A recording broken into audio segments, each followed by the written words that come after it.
কলকাতায় গঙ্গার ধারে বসে ফ্রিতে একটা গোটা সন্ধ্যা কাটানোর এর থেকে ভালো স্থান হয়তো আপনি আর দুটো পাবেন না। হ্যাঁ, আমি বলছি কলকাতার বাবুঘাটের এই গঙ্গা আরতির কথা, যা মাত্র 2 বছর আগে শুরু হয়ে আজ এক দারুণ জনপ্রিয়তা লাভ করে। তাই লোকাল ট্রেনে চেপে কিংবা শিয়ালদাহ থেকে আমার মতোই বাসে চেপে মাত্র 10 টাকা ভাড়া দিয়ে আপনারা খুব সহজেই চলে আসতে পারেন এই স্থানে। সপ্তাহের প্রত্যেকটি দিনই বিকেল 5:30 থেকে সন্ধ্যা 6টার মধ্যে এই সন্ধ্যা আরতি অনুষ্ঠিত হয় রীতি নীতি মেনে। প্রথমে গঙ্গা মায়ের পূজা হয় এবং তারপর শুরু হয় গঙ্গা আরতি।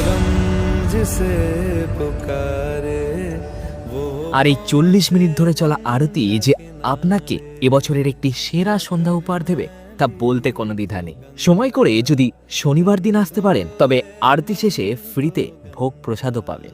আরও বিশদে জানতে আমার ফুল ভিডিওটি চেক করতে পারেন। আপনার সাথে তবে ওখানেই দেখা হচ্ছে।